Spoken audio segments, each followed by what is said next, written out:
Hello. Kumusta aming adlaw kanton tanan mga kaigsuonan mo kasampyak. So, here we go again. Boy America Duterte loyalist mag-ingon nga kung adunay nahidugmo tungod sa tumang kakapoy ug kaluya, ang imong mga pulong may magadasig kani sa pagtindog. So mga kasampyak, kung saan man kayo sa mundo, sanay nasa mabuti kayong kalagayan. Mabuhay po tayong lahat. At mulit kayo inanyayan ko na magsampyak man lang itong muntik kong channel. And time check. It is now 11:29 in the morning, 3rd of September, Tuesday 2024, dito sa Brooklyn, New York. So, ano bang pwede natin pag-usapan ng yan, mga kasampyak? So, alam naman natin na yung mga nangyayari, yung mga kalagayan dyan ng ating mga mamamayang Pilipino dyan sa ating bansa. Yung mga kaganapan, pilit nilang i-divert itong atensyon ng sambayang Pilipino dahil ngayon focus sila sa diversionary tactics nila, itong QOGC, kasi pilit nilang kakalimutan ng mga Pilipino, lalong-lalo na itong mga kapalpakan katulad ng, di ba sabi nila na may flood control system project sila na 5,500 na daw na ginastusan ng 1.4 billion a day. Pero wala. Napag-alaman natin na wala palang napatunguhan yung 1.4 billion a day. At ngayon, pa rin sila? Lagi pa rin ganun, as usual pa rin. At ngayon, konting ulan lang, baha na, kagad. So, gusto nila na makakalimutan na rin ito. Mga corruptions, lalo na itong mga sinusulong ng karamihan dyan sa gobyerno na mga workers of the government dapat mayroong hair follicle test, drug testing, ganun. So, pilit nilang kasi i-divert nila itong attention ng mga tao. So, 10 to 11 days or more na sila counting dyan sa QOGC sa paghanap kay Pastor Kibuloy. Tapos, hindi pa rin nila nakikita. So, magkita natin na sinusupil yung mga, even yung karapatan, kasi private property yan. Tapos yung kailang nila search, hindi mag-search, mag-arrest. So may arrest warrant sila na wala na, expired na yata kasi 10 to 11 days na Tapos ngayon ang ginagawa nila, laging mga 3,000 to 5,000 policemen nandyan na naman, and women. So ngayon akala ko ba si Pastor Kibuloy yung target nyo? Bakit parang nag-treasure hunting na kayo? Kasi naguhukay na kayo, tapos yung equipment na ginagamit nyo, iyan yung equipment na magdidetect ng gold, gano'n. So, itong Congress, itong Senate, hindi pinag-uusapan itong mga nangyayari. Lalo na yung issue na pinasangkutan ni Representative Tambaluslos Martin Romualdez a year ago already about Okada issue, about bribery, itong tinatawag na heavy luggage. So itong mga media, itong mga social media, mga nabayaran, lalo na mainstream media, yung dyan sa Senado, mga Kongreso, wala sila, hindi nilang hindi news blackout, ganun. Nawala na yung check and balances natin. Nawala na yung sakop na ehekutibo, itong bicameral, lower and upper chamber of the house, at lalo na itong judiciary na pinaka-last na natin to. Na-comport na ng administrasyon ngayon. So, ano bang nangyayari talaga din? Alam naman natin. Akala ko ba na, di ba sa panahon ni Tatay Digong, sinabi lagi nila na, mamamatay tao, wala nang gumagana ng justice system na Pilipinas. Samantalang, ngayon, mas napipil natin na hindi talaga gumagana yung justice system.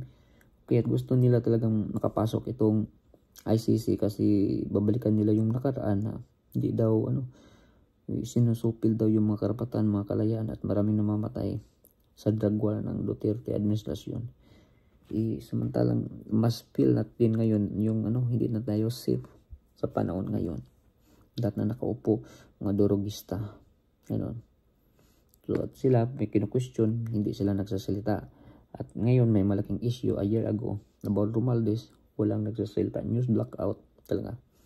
So ano ba yan issue na Okada? At ba't nasangkot si Romualdez?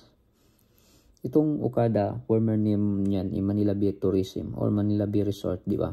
So, balikan natin. Kasi sinulat ko dito kasi nag-research ako eh. Tiger Resort Leisure Entertainment was granted a license to operate a casino within the entertainment city in 2008. Itong ECT, tinatawag na ECT or Entertainment City na formerly Pagcor City. So, and Manila Bay Tourism City, yun yung tawag niya. So, is siya, gaming and entertainment complex under the development by Pagcor. So, itong Philippine Amusement and Gaming Corporation. So, in 2016, the casino complex then named as Manila Bay Resorts. Yun yung unang yung pangalan niya. So, na-rebranded siya as Okada Manila after that. Kasi, itong may-ari or founder ng Okada, itong, under kasi sa, sa Umbrella Entertainment, yung, founder niyan, sino pangalan nito? Si Kazuo Okada, yung papa. So, gumastos siya ng 250 billion yen. Yun yung construction cost na spent niya dyan within 7 years. Isang Japanese billionaire ito si Kazuo Okada. Tapos, ba't ba ginawa niya yan? Yung facility na yan. Kasi intended yan na parang mag-compete sa Macau daw. To position dyan sa Metro Manila para itong mga regional and international mga na mga gamers, mga mahilig dyan, ito na yung proper nila, destination nila kung saan sila magpunta. Yung mga local natin at saka yung sa mga international. So yun yung target, kaya pinaganda yan at ginastusan talaga 250 billion, ganun. So it was set to open sa 2016, sa Nobyembre ng 2016. Pero yung opening niya later na kasi medyo na-delayed siya dahil sa weather conditions. So, na-open siya noong 21st of December 2016. At saka na fully, siya, operated or fully operational na siya noong 30th of December 2016. So, ang Okada, siya, under siya sa umbrella sa tinatawag na Universal Entertainment. So, siya, tapos yung meron siyang subsidiary company or sub-company, itong Tiger Resort Leisure Entertainment. So, parang company, another company, sub nila. At ang nangyari dito, disputed kasi ito kasi inakusahan ng anak, inakusahan ng son and daughter, itong ama na si Kazuo Okada, of misuse of money. In the other words, may corruption, may sinasarili daw yung bilang ginastos sa pansarili sa iyang kagustuhan niya. Kung kaya ang kaso umabot na yun sa hanggang sa Court of Appeal, hanggang umabot na nga sa, kasi after appeal umabot na sa Supreme Court. So it means nag-appeal, natalo na, tapos nag-appeal, tapos pumunta na sa Supreme Court. Kasi yung final verdict, Supreme Court itinanggal yung tinanggal yung as a chief executive itong ama.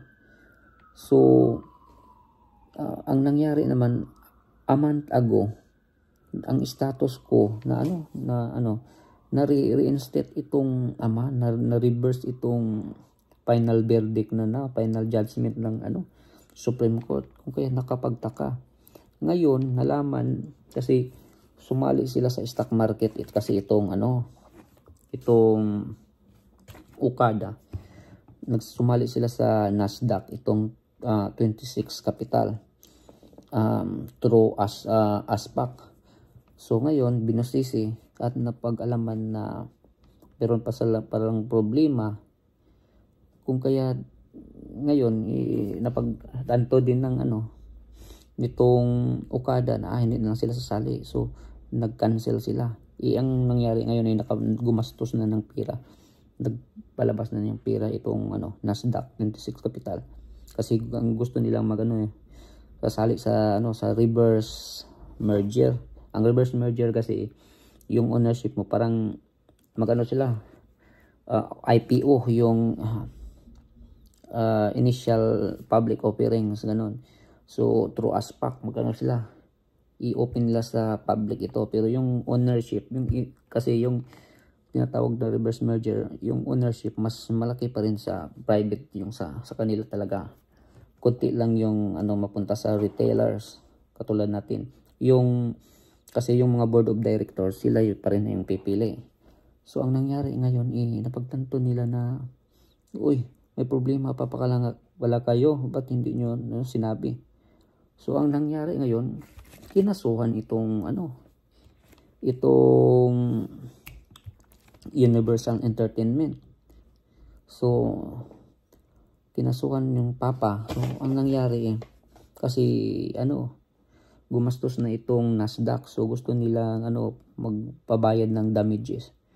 At doon na pag-alaman doon sa letter na minapupula or nabayaran daw ng Okada ang Supreme Court daw, ganun. May parang doon binayaran, hindi direkta sa Supreme Court, binayaran itong pumunta daw sa Pilipinas itong mga tauhan ni Kazuo Okada at nag-meet or nagkita sila ni Martin Romualdez. Tapos may dala daw ng itong tinatawag na heavy luggage. So ba yan? Pira, ganun. So yun ang tapos si Martin Romualdez nag-appeal doon, or anong ginagawa nag-usap sila doon sa Supreme Court, ganun. Yun yung nila. Yun yung akusan ng Nasdaq. So ibig sabihin si Martin Romualdez na-bribe daw. So ganun. At nag-middle daw siya yung middleman para ma-reinstate yung status quo ng papa doon sa as a chief head executive doon sa yung company nila. Kasi diba disputed yun, nag-aaway sila.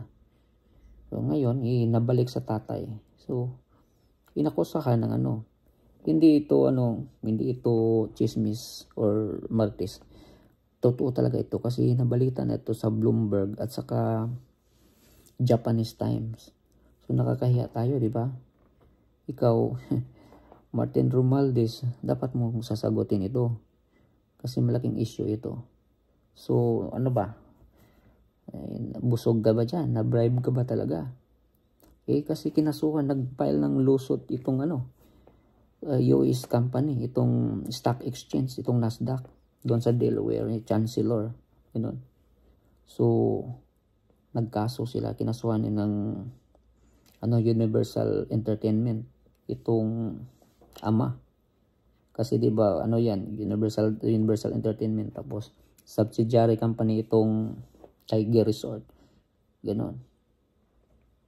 So mga kasampiak, ito yung dapat nating talaga susundan kasi this one is already 1 year ago, more than a year already, pero walang nagsasalita about this issue. So ito si Martin Romualdez na-bribe daw. So yan, corruption yan. So malaking pira yan.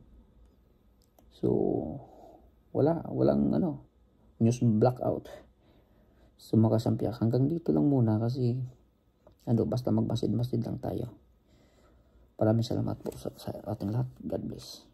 Mabuhay po tayong lahat.